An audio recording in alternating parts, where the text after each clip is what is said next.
할렐루야, 주님을 찬양합니다. 우리 주님의 은혜와 평강이 넘치기를 빕니다. 오늘은 부활주일입니다.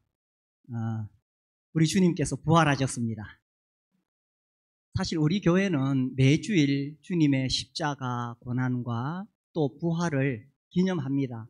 떡과 잔을 통해서 매주마다 그렇게 하고 있지요.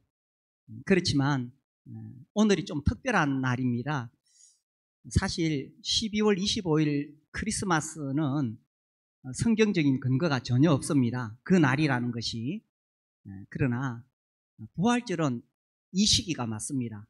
6월절을 기준으로 할 때에 3월에서 4월 사이 이때입니다.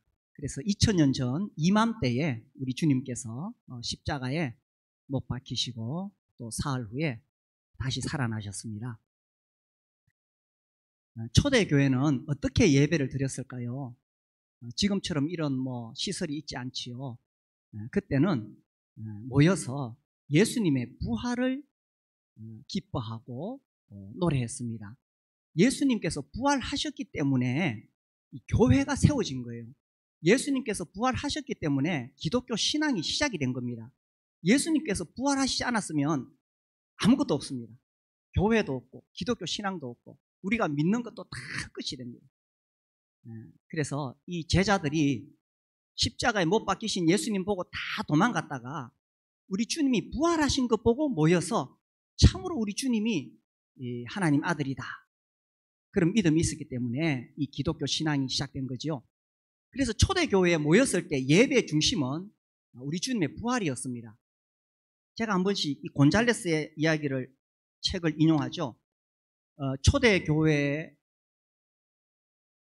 곤잘레스의 초대교회사에 보면 성찬식은 주님의 고난이 아니라 새로운 시대의 여명을 가져온 그의 승리에 초점을 두었다. 최초의 기독교 공동체는 예수의 부활을 기념하기 위해 기쁨과 순전한 마음으로 음식을 먹었다. 주님이 부활하셨다는 것이 너무나 놀라웠기 때문에 제자들이 모여서 이 떡과 잔을 나누면서 주님의 부활을 기뻐했던 것입니다. 그래서 이 교회는 우리 주님의 부활을 기뻐하며 노래하며 전하는 공동체입니다. 우리 주님이 힘이 없어서 십자가에 죽으신 게 아니에요. 우리 주님이 십자가에 잡히시기 전에 제자들에게 반복해서 고난을 받으실 것과 부활하실 것을 말씀하셨어요. 복음서를 보면 제자들에게 3번씩 반복해서 말씀하셨어요. 자, 우리 누가복음 18장을 보시면 누가복음 18장 31절, 예수께서 12제자를 데리시고 이르시되 보라, 우리가 예루살렘으로 올라가노니 선지자들을 통하여 기록된 모든 것이 인자에게 응하리라. 선지자들을 통하여 기록된 모든 것, 구약 성경에 우리 주님에 대해서 이미 십자가 고난을 받으실 것을 예언하셨다는 것입니다. 32절, 인자가 이방인들에게 넘겨져 로마 군병이죠, 희롱을 당하고 능욕을 당하고 침뱉음을 당하겠습니다. 우리 주님이 이제 붙잡혀서 이런 고난 당하실 것이 이렇게 이미 우리 주님이 말씀을 하셨어요. 제자들에게.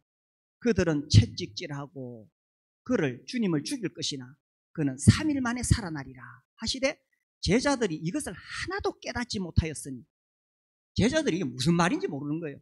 그 말씀이 감추었으므로 그들이 그 이르신 바를 알지 못하였더라.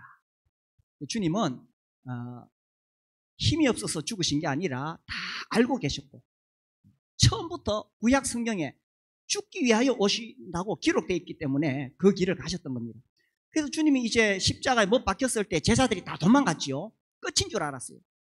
그리고 안식 후 첫날 3일 후에 이제 여자들이 주님의 시체에 향유를 바르기 위해서 무덤으로 왔습니다. 무덤으로 와서 보니 그 무덤을 막고 있던 돌문이 열려져 있어요. 그래, 예수님의 시체를 찾는데 시체가 사라진 거예요. 그렇지 않아도 예수님이 십자가에 못 박혀 죽어서 슬픔에 잠겨 있었는데 시체마저 사라졌으니 이 여인들이 더 큰 슬픔에 빠져 있는 거예요. 제가 책을 읽다 보니까 어떤 분이 이렇게 표현을 했어요. 이 여인들은 주님의 시체가 사라져서 큰 슬픔에 빠졌다.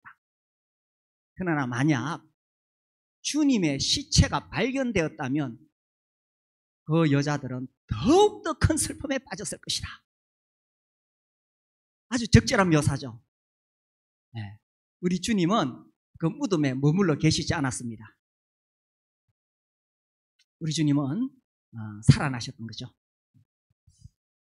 스탠리 존스라고 아주 유명한 잘 알려진 인도의 선교사가 계세요.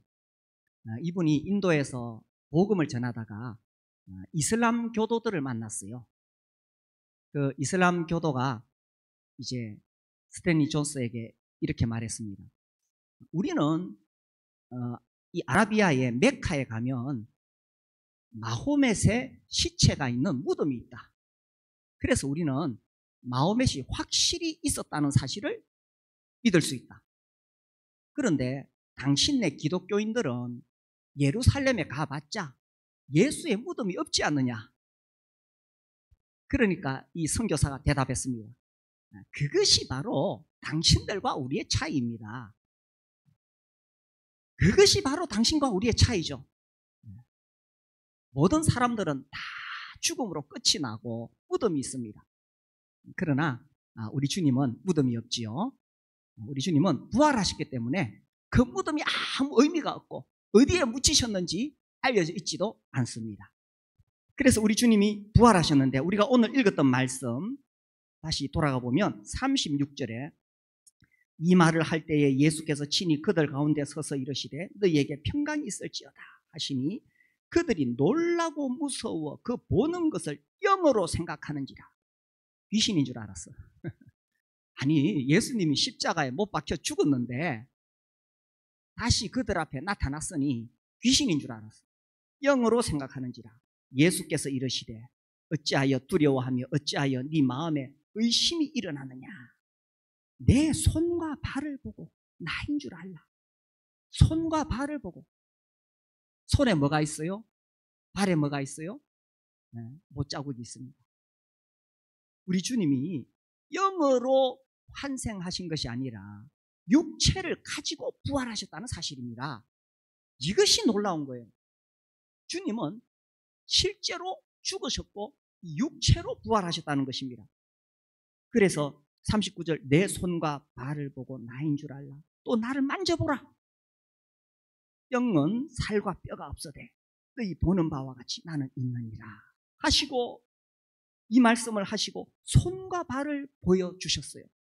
그 손에 못자국, 그 발에 못자국, 그것을 보여주셨어요. 근데 41절에 그들이 너무 기뻐가지고 아직도 믿지 못하고 놀랍게 여길 때에 이르시되 여기 무슨 먹을 것이 있느냐. 이에 구운 생선 한 토막을 드리니 받으사 그것을 와작와작 씹어 잡수시더라. 우리 주님이 영으로 환생하신 것이 아니라 실제로 육체로 부활하셨다는 사실입니다. 우리 주님이 이렇게 육체로 부활하셨지만 우리와 같은 육체는 아니에요. 이렇게 문을 다 닫아놔도 들어오실 수 있는 신령한 몸으로 부활을 하신 것입니다. 1898년에 프랑스인 페페라는 사람이 네팔의 그 남쪽 인도하고 국경지대에 이름을 제가 들었는데 국경지대에 피브라바라는 곳에서 석가모니의 그 사리가 들어있는 조그마한 병을 하나 발견했어요. 왜 중들은 죽으면은 화장하잖아요. 그럼 거기서 살이 뭐 이렇게 뼈나 이런 것들이 녹아가지고 동글동글하게 구슬처럼 나오는 게 있어요.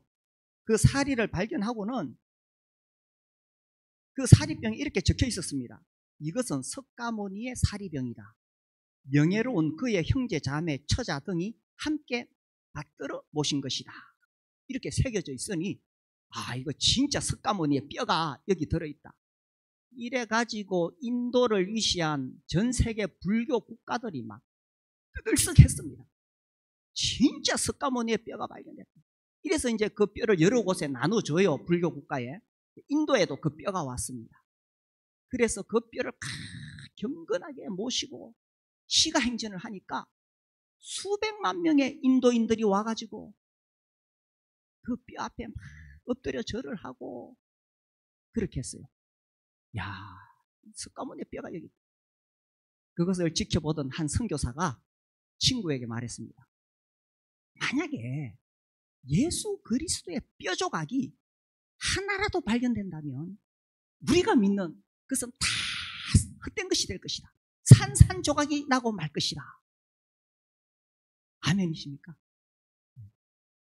우리 주님의 뼈 조각 찾을 수 없습니다. 우리 주님은 육체로 부활하셨기 때문입니다. 그리고 그 부활하신 몸은 신령한 몸이에요. 제자들이 겁이 나서 문을 꽁꽁 닫았는데도 석 들어오실 수 있는 몸. 그러면서 또 먹을 수도 있어. 우리도 천국에 들어갈 때 이런 신령한 몸으로 변화될 것입니다. 자, 그래서 이제 우리 주님이 부활하셨는데요. 44절에 또 이르시되 내가 너희와 함께 있을 때에 너희에게 말한 바 곧 모세의 율법과 선지자의 글과 시편에 나를 가리켜 기록된 모든 것이 이루어져야 하리라 한 말이 이것이라 하시고. 자, 이게 이제 구약 성경인데 성경은 예수님을 증언하는 것입니다. 제가 자주 강조하는 말이 있어요. 성경은 어떤 단순히 사상이나 철학이나 교리를 말하는 게 아닙니다. 진리는 사상이나 철학이나 교리가 아니라 인격입니다. 누구요? 예수 그리스도. 물론 우리가 기독교 교리를 가볍게 여긴다는 뜻은 절대로 아닙니다. 그러나 진리는 단순히 사상, 철학, 교리가 아니라 인격 그 자체입니다. 예수 그리스도 그분 자신입니다. 그래서 성경은 무엇을 말하느냐? 성경은 예수 그리스도를 말하고 있습니다. 요한복음 5장 39절 너희가 성경에서 영생을 얻는 줄 생각하고 성경을 연구하거니와 이 성경이 곧 내게 대하여 증언한 것이니라. 성경은 예수 그리스도를 증언하는 것입니다. 이 유교가 있죠. 공자의 유교. 공자의 삶이 없어도 공자의 가르침만으로 유교는 훌륭한 종교가 될 수 있습니다. 동의가 되십니까? 무슨 말인지 이해되시죠? 공자의 어떤 삶, 그가 어떻게 살았고 어떻게 죽었는가 중요하지 않아요. 공자의 가르침만 있어도 유교는 훌륭한 종교가 돼요. 불교도 마찬가지. 석가모니가 뭐 어떻게 살았고 어떻게 죽었다 그게 중요한 게 아니라 그의 가르침만 있어도 훌륭한 불교는 종교의 역할은 할 수 있어요. 그러나 예수 그리스도 그분이 안 계신다면 예수님의 가르침만으로는 이 기독교 신앙이 있을 수가 없습니다.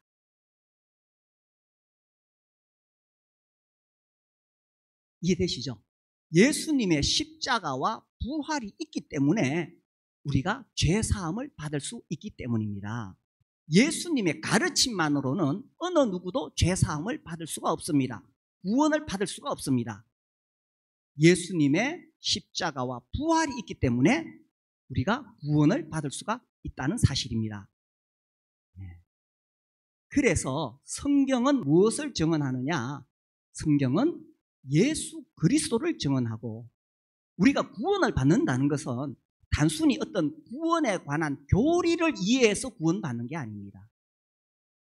우리가 구원을 받는 것은 인격이신 예수 그리스도를 내가 모셔드리고 그분을 만나고 그분을 섬기고 그분을 따를 때에 구원을 받는 거예요. 자, 그래서 성경은 예수 그리스도를 증언한다. 예수님을 통해서 우리가 죄사함을 받을 수 있기 때문입니다. 그래서 이제 우리 주님이 여기 모세의 율법, 선지자의 글, 시편이라는 것은 구약을 말하는데 히브리 성경은 우리 성경하고 순서가 달라요. 제일 앞에 모세오경이 나옵니다. 그래서 모세의 율법이라 그래요. 창출, 레민, 신 아시죠? 창출, 레민, 신. 그 다음에 선지자의 글이 나와요. 이사야부터 그 앞에 이제 전기 뭐 이렇게 여호수아가 나오고 그 다음에 이사야, 이거를 선지자의 글이라 그래요. 그 다음에 시편이라고 했는데, 그 다음에 성문서가 있는데, 이 성문서에 가장 먼저 나오는 것이 시편이에요. 그래서 주님이 모세의 율법, 선지자의 글, 시편이라고 하시면 구약 전체를 총망라한 것입니다. 그래서 이 구약 성경 전체가 예수 그리스도를 증언하는 것이다 라는 것입니다. 주님이 이제 이 구약을 통해서 어떻게 구약의 예수님에 대한 이야기가 나오는지를 설명을 하시는 거예요. 근데 뭐 어떤 것인지 여기는 안 나오지만 제가 오늘 이 시간에 대표적으로 두 구절씩 찾아보려고 합니다. 시간상 두 구절씩만 빨리 찾아보려고 그래요. 이 모세오경은 우리 주님이 오시기 1500년 전에 기록이 되어졌습니다. 자, 성경에 가장 먼저, 가장 처음으로 예수님에 대한 예언이 어디에 나옵니까? 창세기 3장 15절. 그렇죠? 여자의 후손. 읽어볼까요? 시작.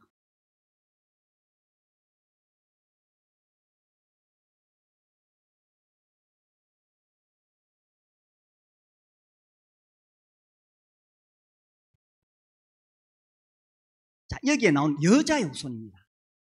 이 너는 뱀이죠. 우리 주님은 여자의 후손으로 오신다.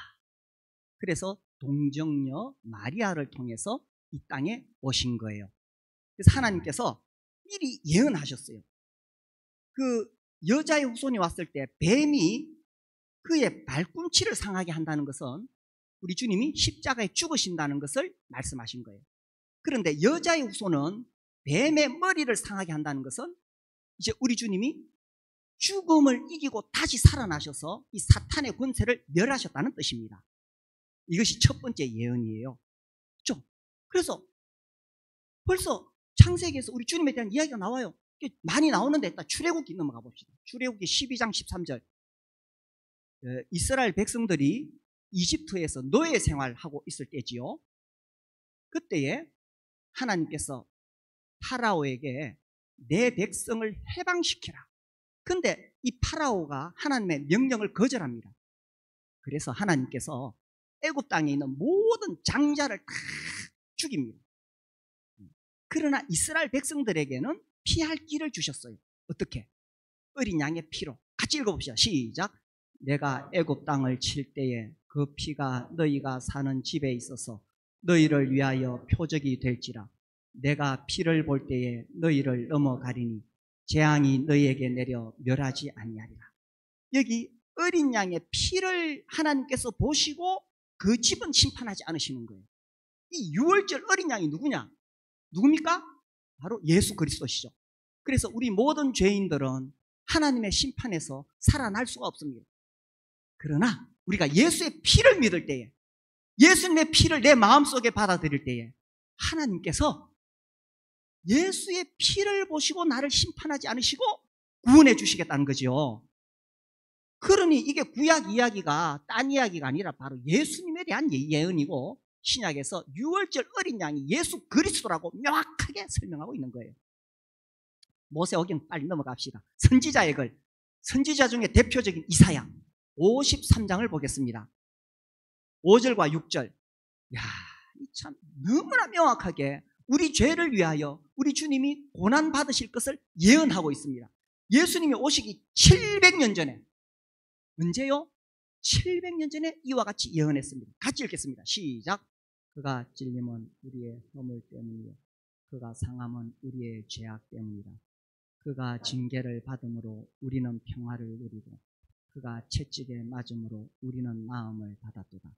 우리는 다 양 같아서 그릇 행하여 각기 제 길로 갔거늘 여호와께서는 우리 모두의 죄악을 그에게 담당시키셨다. 명확하죠. 그가 찔림은 우리 주님이 가시관에 찔리시고 손과 발, 못에 찔리셨어요. 왜 그랬느냐? 내 죄 때문이죠. 우리는 다 자기 갈 길로 갔는데 여호와께서는 우리 모두의 죄악을 그에게 담당시키셨도다. 우리 모두의 죄악을 우리 주 예수 그리스도께 다 짊어지게 하셨는 거예요. 그래서 우리 주님이 우리 죄를 지시고 십자가에 죽으신 것입니다.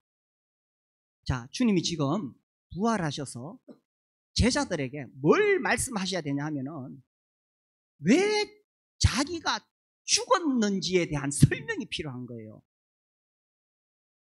아니, 그 능력 있으신 하나님의 아들 예수께서 왜 십자가에 못 박혀 죽었냐는 거예요. 우리 주님이 제자들 앞에서 중풍병자를 일으키시고 나병을 치료하시고 물리를 걸으시고 죽은 자를 살리셨어요. 그런 능력 있으신 주님이 왜 죽으셔야 됐느냐, 이걸 설명하셔야 돼요. 왜 죽으셨느냐?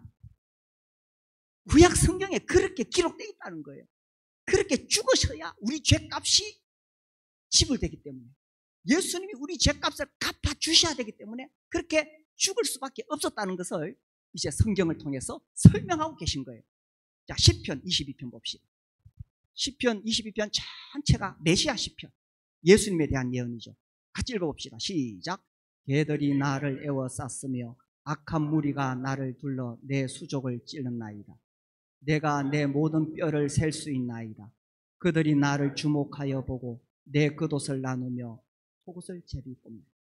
얼마나 명확하게 이게 천년 전에 우리 주님의 십자가를 예언하고 있습니까? 걔들은 이방인들을 말하는 거예요. 내 수족을 찔렀나이다.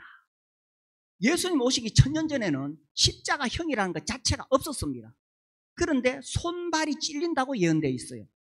우리 주님이 십자가에서 손과 발에 못이 박혀서 죽으신 거죠. 찔렸나이다. 겉옷을 나누며 속옷을 제비뽑나이다. 예수님을 십자가에 못 박아뒀던 로마 군병들이 그때는 너무 가난한 시절이라 사형수의 옷을 서로 가지려고 겉옷은 서로 나눠 가지고 속옷은 통으로 짠 것이라 누가 가지지? 제비를 뽑았어요. 천년 전에 예언된 그대로 우리 주님이 살다 가셨다는 사실입니다. 그래서 이 주님이 부활하심으로 우리에게 입증된 것이 있어요. 첫 번째로 예수님은 진짜 하나님의 아들이 맞다. 그렇죠? 죽음에서 살아나셨으니까. 두 번째, 성경이 사실이다. 성경에 기록된 것들이 그대로 이루어졌으니까. 세 번째, 그로 인해서 우리는 죄사함을 받고 구원받을 수 있다는 사실입니다. 네. 자, 이 천년 전에 우리 주님의 죽으심에 대해서 상세히 설명하시고 드디어 부활하셨어요. 시편 16편 10절입니다. 시작. 이는 주께서 내 영혼을 소홀히 버리지 아니하시며 주의 거룩한 자를 멸망시키지 않으실 것입니다. 예수님의 부활에 대한 예언. 주님의 영혼은 그냥 사라지거나 하지 않고 멸망시키지 않는다. 개역 성경에는 썩음을 당하지 않는다, 이렇게 되어 있습니다. 그래서 우리 주님의 몸도 부활할 것을 이렇게 예언을 하고 계신 거예요. 그래서 우리 주님이 여기서 44절 보세요. 모세의 율법, 선지자의 글, 시편. 아마 시간이 많았으면은 창세기, 출애굽기, 레위기, 민수기 막 끝없이 설명하셨을 거예요. 아니, 오늘 시간 저에게 1시간, 2시간, 3시간 주신다면 제가 설명할 수 있어요. 한번 해볼래요? 점심 안 먹고. 구약 성경 곳곳이 예수께서 어떤 분이시며 어떻게 죽으실 것인가에 대해서 상세히 예언이 나오고, 그 왜 죽으셔야 됐느냐? 내 죄를 갚기 위해서. 너무나 명확하게. 45절. 이에 그들의 마음을 열어 성경을 깨닫게 하시고, 그들의 마음을 열어 성경을 깨닫게 하시고. 마음이 열려야 성경이 깨달아집니다. 아무리 똑똑하고 뭐 신학 박사든 뭐든지 간에 마음이 안 열린 사람은 성경을 100번 읽어도 모릅니다. 그러나 마음이 열리면 비록 좀 무식하고 한글만 겨우 알아도 성경 읽으면 깨달아집니다. 마음을 열어야 성경이 깨달아져요. 그 결과는 뭐냐? 성경은 누구를 증언합니까? 예수 그리스도.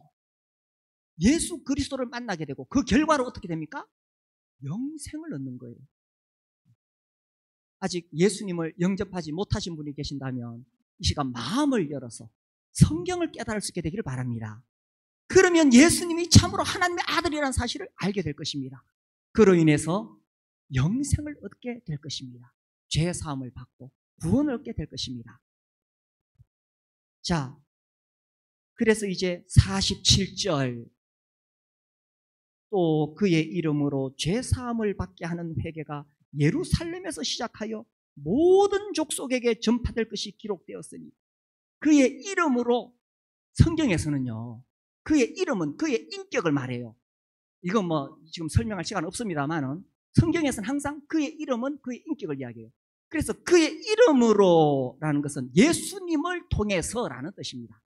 예수님을 통해서 영접하는 자, 곧 그 이름을 믿는 자라고 했잖아요. 그 이름을 믿는 자. 그의 이름으로 죄사함을 받게 하는 회개가 이제 시작되는 거예요. 죄사함을 받게 하는 회개. 하나님을 모르는 사람은 이 죄사함이 얼마나 놀라운 것인지 모릅니다. 그리고 세상살이에 바쁜 사람은 이 죄사함이 얼마나 놀라운 것인지 모릅니다. 돈 버는데 바쁘고 노는데 바쁘고 일하는데 바쁜 사람은 이 죄사함이 얼마나 놀라운 것인지 모릅니다. 우리는 모두 다 언젠가 거룩하신 하나님 앞에 서게 될 것입니다. 그 하나님의 심판대 앞에 서게 될 것입니다. 우리 다 죄인이에요. 지옥에 갈 수밖에 없어요. 지옥에. 회개가 뭐냐? 회개는 우리가 지옥을 향해 가다가 돌이키는 것을 회개라고 말합니다. 이미 우리 주님께서 십자가에서 우리의 모든 죄를 다 갚아주셨어요. 우리는 그냥 지옥을 향해 걸어가고 있다가 회개가 뭐냐? 이제 돌이키면 되는 거예요. 자, 회개한다고 회개 자체가 구원을 주는 것은 아닙니다. 만약 우리 주님께서 십자가에서 우리 죄값을 다 갚지 않으셨다면, 십자가에 죽지 않고 부활하지 않았다면 백날 회개해봤자 소용없어요. 우리 구원의 근거가 나의 회개 자체에 있는 것이 아니에요. 예수님이 십자가에서 내 죄를 다 갚아주시고 부활하셨기 때문에 우리가 회개할 수 있는 것입니다. 그래서 이 사실을 알지 못하고 그냥 죄 지으면서 지옥을 향해 가고 있었어요. 회개가 뭐냐? 여기서 돌이키는 겁니다. 아, 이미 우리 주님께서 십자가를 통해서 부활을 통해서 다 이루셨구나. 그래서 돌이키기만 하면 이제 내가 그것을 나의 것으로 받아들일 수가 있는 거예요. 그래서 이제 이 놀라운 소식이 예루살렘에서 시작하여 모든 족속에게 전파돼요. 예루살렘 저도 가봤어요. 비행기 타고 한참 가야 돼요. 거기서부터 이 놀라운 소식이 극동이라 그러죠. 대한민국 우리에게까지 전해진 거예요. 그래서 우리가 예수께서 하나님의 아들이심을 믿게 되었고 그 결과 제사함을 얻게 되었다는 사실입니다. 모든 족속에게 이것이 다 전파되어서 그 다음에 48절 너희는 이 모든 일의 증인이라. 이 제자들뿐 아니라 우리 모두가 다 이 일의 증인이 되었습니다. 그래서 우리는 이 사실을 전하는 거예요. 구원받은 사람에게 인생의 목적은 너무나 명료하고 단순합니다. 저는 예수 믿고 구원받았다는데 막 복잡한 사람들이 있어요. 복잡한 사람들. 그 사람에게 복음을 다시 전해야 돼. 구원받은 사람에게 인생의 목표와 목적은 아주 단순해요. 이 일의 정인이라. 참으로 예수께서 하나님의 아들이시고 그분이 나를 위해 죽으시고 부활하셨다면 그분을 위해 나의 어떤 것을 드려도 아깝지 않다. C.T. 스터드가 그런 말을 했죠. 우리의 삶의 목적은 너무나 단순합니다. 우리는 이 일의 정인이라. 우리가 모두 그렇게 살아갈 수 있게 되기를 바랍니다. 또 우리 교회는 멀리서 오신 분들 있죠. 영남대학교 유학생들. 이까지 왔는데 그죠? 우리가 그분들에게 전하기 위해서 우리가 애를 써야 됩니다. 집에 있는 물건들 좀 아껴가지고 이분들 갖다 드리고. 우리 부활주일에 우리 교회는 매주 이 찬송을 부릅니다. 주 예수 나의 산소나. 제가 몇 년 전에 이 찬송을 부르면서 얼마나 감동이 되었는지 모릅니다. 한번 띄워주실래요? 네. 몇 구절 제가 왔습니다. 우리 사이에 하나님과 나 사이에 놓인 이 깊은 골이 얼마나 깊은지 도저히 하나님께 가까이 갈 수 없을 만큼 높은 산이 가로막고 있었습니다. 그래서 정말 절박한 가운데 내가 하늘을 향해서 주님의 이름을 불렀는데 그래서 그때 어둠을 뚫고 주님이 나에게 오셔서 나의 이 영혼의 그림자를 거두어 주셨어요. 그 영원하신 하나님께서 영광을 버리고 이 땅에 내려오셨어요. 왜? 나의 죄를 그분이 입고 나의 부끄러움을 벗기기 위해서. 십자가는 말합니다. 나는 용서받았다고. 왕 중의 왕께서 나를 그의 것이라고 부르십니다. 십자가는 말합니다. 나는 용서받았다고. 이게 아까 우리가 불렀던 가사에는 나는 용납되었다고 이렇게 되어 있습니다. 제가 그 가사를, 그 노래를 부르면서 얼마나 울었는지 모릅니다. 그러니까 용서받았다는 것은 어떤 면에서 법적인 측면이에요. 심판자 하나님 앞에서 죄인인 내가 용서받았다. 법적인 측면이에요. 근데 용납되었다라는 표현을 볼 때에 이건 정말 우리 하나님 아버지께서 전인격적으로 나를 받아주셨다는 느낌이 들었습니다. 이렇게 허물이 많고 잘못이 많고 성질이 더러운데, 제가 처음에 이 찬송 몇 년 전에 들었을 때요, 정말 절망 가운데서 나 같은 인간, 정말 절망 가운데 있을 때에 용납되었다고 이 가사를 보면서요, 우리 하나님께서 나를 전인격적으로 받아주셨다. 얼마나 감사가 되는지 모릅니다. 단순히 법적으로 용서되었다, 이 또 다른 측면이에요. 주님이 나를 그의 것이라고 해주셨습니다. 할렐루야. 나를 자유하게 하신 그분을 찬양합니다. 죽음은 나에 대한 지배를 잃었습니다. 주께서 모든 죄의 사슬을 끊으셨습니다. 예수 그리스도 나의 살아계신 소망입니다. 주께서 모든 죄의 저주를 끊으셨습니다. 죽음은 나에 대한 지배를 잃었습니다. 그리고 약속된 아침이 왔습니다. 장사된, 이미 무덤 속에 묻혀있는 주님의 몸에 부활의 생명으로 숨쉬기 시작했습니다. 정막을 뚫고 포효하는 이 사자, 유다의 사자라고 성경에 되어 있죠. 유다의 사자는 선포했습니다. 죽음이 더 이상 나를 주장할 수 없다고. 사망이 무너졌다고. 할렐루야. 나를 자유하게 하신 그분을 찬양합니다. 사망은 나에 대한 지배를 잃었습니다. 예수 그리스도 나의 산 소망이십니다. 하나님 당신은 나의 산 소망이십니다.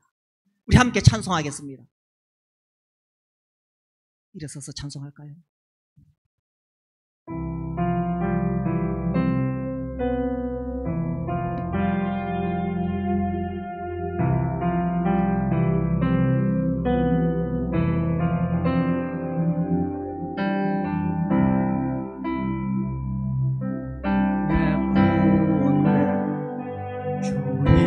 닿을 수 없던 우리 어두운 밤 중에 하늘을 향해 주의 이름 나 부를 때 어둠을 뚫고 오신 두 사랑 나의 절망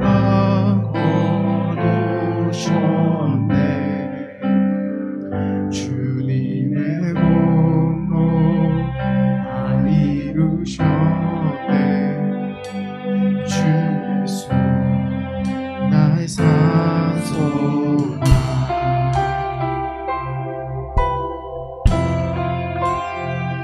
그 누가 주의 자비를 알아. 없는 은혜 증언하다.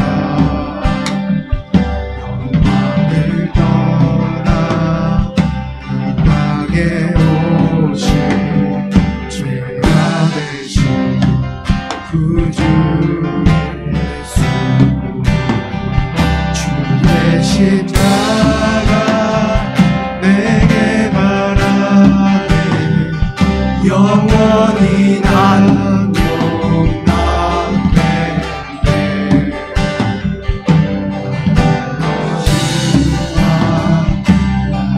주의 것 그리스도 나의 산 소망.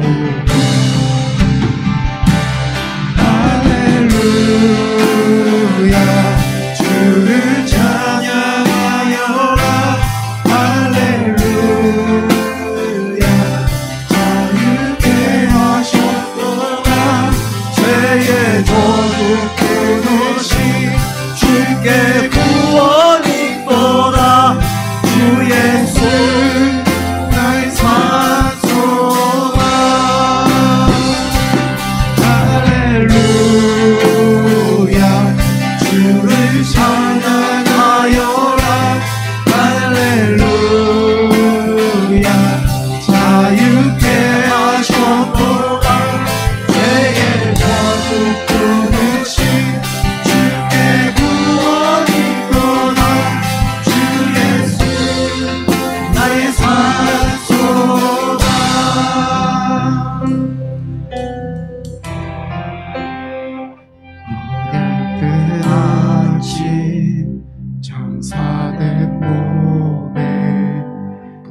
부활의 복음 시작됐네. 유다의 사자 위협찬 선포 사망이 무너졌도다. 이제 사랑은 무더기 떠는 이를 주자 할 수 없네. 유다의 사자 위험찬 포효 사망이 무너졌도다. 사망이 무너졌도다. 주 예수 승리하셨네.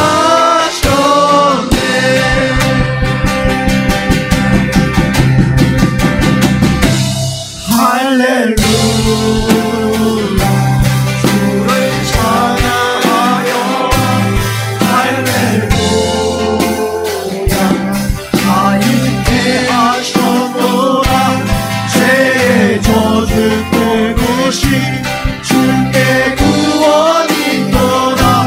주 예수 나의 산소가 할렐루야 할렐루야 주를 찬양하여라. 할렐루야 자유케 하셨도다. 죄의 저주 끊으신 주께 구원이 있도다. 주 예수 나의 산소가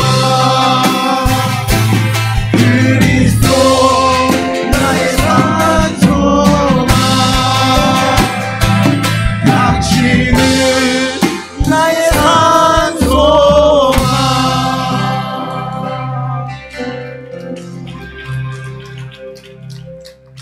아버지 하나님, 날 때부터 죄인이었던 지옥 가는 우리 영혼들을 불쌍히 여기시고 하나님께서 독생자 예수 그리스도를 보내주셔서 감사를 드립니다. 하늘의 영광을 버리시고 이 낮고 낮은 땅에 천한 몸으로 오셔서 십자가의 모든 고난을 다 감내하시고 우리 죄를 갚기 위하여 참아주신 우리 주님께 감사를 드립니다.